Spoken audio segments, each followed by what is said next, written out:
Здравейте! Днес по повод Световния ден на сърцето и кампанията "Използвайте сърцето си" ще си поговорим с доктор Ангелина Боризанова по темата за сърцето и холестерола. Тя е от клиника по кардиология на ИСУЛ в София. Здравейте, доктор Боризанова! Приятно ми е да ви посрещна днес в нашия подкаст. Здравей, Мария! Имаме така една последователност, в която минаваме така съществените въпроси относно здравето на сърцето, които да помогнат на хората да знаят и да познават това какво е важно за нашето сърце, как трябва да се погрижим за него. И днес към вас въпросите ни са свързани с така критичния въпрос за холестерола, защото колкото и да се говори, някакси тази тема остава непозната за всички нас, като едни обикновени хора и ваши пациенти. Така че въпросът е защо холестерола има значение? Холестерола има значение, защото има своята биологична роля в жизнените функции на човека. Той не е важен като енергиен източник, съставна част на мембраните, на стероидните хормони, на жлъчката. Но когато нивата му превишават, започва едно натрупване в стената на кръвоносните съдове и започва процеса на атеросклероза. По-просто казано, полепва или как точно да го обясним? Когато имаме високи нива на холестерол, те лесно преминават стената на съдовете и навлизат вътре в тях. Там се образува едно масно петно, което започва да нараства. Нараствайки с продължение на годините, довежда до така нареченото запушване на кръвоносните съдове. Има разни митове в обществото, в нашите знания, пропуски. Много често си казваме, слабите хора нямат холестерол или той холестерол е свързан само с тези, дето едат много мазно. Как бихме могли да отговорим на едни такива въпроси? Безспорно, пациентите, които са с наднормено тегло, затлъстяване, особено и тези, които имат метаболитен синдром и захарен диабет, имат висок холестерол, те имат една специфична дислипидемия, ние така я наричаме. Но има и млади хора, които имат висок холестерол, особено тези, които са с генетични нарушения. Фамилната хиперхолестеролемия е именно едно от този тип нарушение и там тези пациенти имат изключително много високи нива на холестерол, дори над 10. Тези пациенти трябва много рано да ги откриваме, защото при тях настъпват сърдечно-съдови събития рано в тяхния живот, още на 40 години. Точно тук последвахте и моя въпрос. Кога е този момент, в който всеки от нас трябва да си каже, аз си направя едно изследване на холестерола? В принцип, всеки човек трябва да знае какъв му е холестерола. Добре е при навършване на пълнолетие да си направим един липиден профил. Има обаче едни пациенти, които, както споменах, фамилната хиперхолестеролемия, ако имате в семейството някой роднина, първородствен, баща, майка, техни братя, сестри, баби, дядовци, които имат ранни инфаркти или инсулти, е редно доста по-рано да бъде изследван холестерола, за да се знае и да се лекува.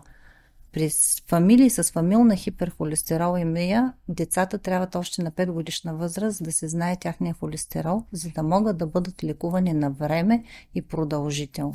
Това е изключително така различно от всичко, което до сега сме предполагали. Само лекарствата ли са решението или ако, да речем, ние сме в групата, в която начин на живот има някакво значение, бихме могли да повлияем на своя холестерол и с някакви други мерки или така познатите промени в начина на живот, за които много често говорим. Защото ето, например, друга така популярна заблуда, може би, или аз също като човек, който пазарува в магазин, си казва, ето на този етикет пише, че няма холестерол, значи това е хубаво за моето сърце. Къде трябва да намерим истината? Това е много широка тема за дискусия, но нека да започнем от там. Наистина храненето е много важно. Храната е доказала своето значение в превенцията на сърдечно-съдовите заболявания. При пациенти, които нямат други рискови фактори, ние препоръчваме да се контролира начина на хранене и повишаване на физическата активност. Какво имаме предвид? Всъщност този 0 холестерол на етикета на храните нищо не значи. Би могло самите храни да имат трансмазнини, да имат други наситени масни киселини, да имат хидрогенизирани киселини, които повишават холестерола. Животинските мазнини са тези, които са отговорни за повишените нива на ЛДЛ холестерола, който съответно е отговорник за образуването на атеросклеротичните плаки. Препоръчваме да се използват растителни заместители и тези растителни заместители обаче да бъдат олия от царевица, от слънчоглед, от маслина, а не другите заместители, за които са Точно така. тук веднага се замислих, маслото или маргарина е по-малката беля, защото там, нали, знаем други неща относно тези втвърдени, допълнително обработени продукти, така че отговора е олията, които са с естествен происход. Това е вечният дебат, маслото или маргарина. Всъщност, знаеш ли кога е била най-голямата консумация на маргарин? По време на Втората световна война. Не бива да се връщаме в тези времена със сигурност. Продължаваме към естествените продукти, които са, нали, минимално обработени, с минимално добавени продукти. Да. Относно избора ни на мазнини, червеното месо. Къде е мястото му с холестерола? Трябва да внимаваме, особено при пациенти, които имат висок холестерол. То трябва да се избягва. Категорично, за разлика от нашата българска така традиционна кухня, която залага на доста пържолки. Това е ли единствената причина или всъщност ето и тези всички генетични фактори, които споменахте? Точно така, генетични фактори имат голямо значение, както и затлъстяването и захарния диабет, които всъщност е епидемията на нашия век.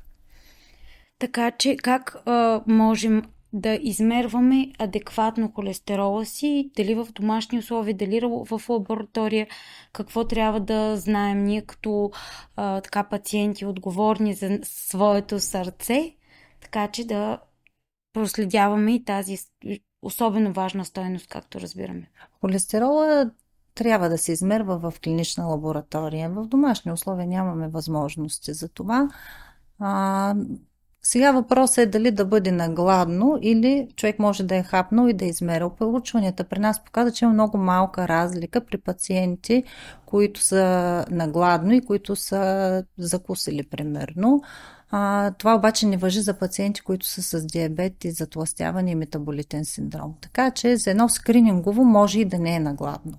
Скринингово изследване. Ориентировачно. Да, ориентировачно. Добре, какво можем да обобщим като варианти за превенция и за контрол към нашите зрители, които ще гледат, как да ги посъветваме? Кое е вашата сентенция за справянето с този фактор холестерол? Холестерола зависи много от начина на хранене, от начина на живот, от физическата активност и разбира се от генетичните фактори. Както споменахме, редно е поне един път в живота си човек да изследва при навършване на пълнолетие своя липиден профил, за да се ориентира дали има генетична предразположеност към това. Разбира се, ще покажат и това, което споменахме за сърдечно-съдовите събития в семейството, особено ако някой в първородствениците с висок холестерол и с преживяни инфаркти, защото в случая е важно не толкова на момента да бъде интензифицирана много терапията, а да бъде продължителна. Рано да се диагностицира този пациент и да бъде продължителна цял живот да се лекува за този висок холестерол. Всъщност, ние имаме една карта на Световната здравна организация, в която вече идват и новите концепции. Ранна диагностика и намаляване на холестерола. Дори още на 40 години нивата на ЛДЛ трябва да бъдат намалени на 30%, за да се увеличи продължителността на живота. И качеството, предполагам. И качеството съответно. Добър, лош холестерол. Как правим разликата? Има и буквички. Кой е добрия, кой е лошия, защо единият е добър, пък другия е лош? Така е. Холестерол е неразтворим. за да бъде използван в човешкото тяло, той трябва да се свърже с липопротеини. И всъщност ние това, което измерваме, този холестеролов профил, представлява свързания холестерол, който се пренася, неговата маса. Той бива свързан с добрия холестерол, който изчиства. Това е HDL, който го виждаме, и non-HDL, който е обобщен лошия холестерол, в частност LDL, които са всъщност отговорните частици за натрупването в съдовата стена. Така че имаме го това наистина добър и лош холестерол. Къде е добрия, къде е лош? В кое може да си набавим добрия и къде можем да спрем лошия? Лошия можем да го спреме с диета, с промяна в начин на хранене, на физическата активност и разбира се и с медикаменти. Зависят обаче и стойности. Обикновено в лабораториите имаме ориентировъчни стойности, но при здрави хора, които нямат рискови фактори, обикновено този LDL, за който говорим, трябва да бъде под 3 милимола.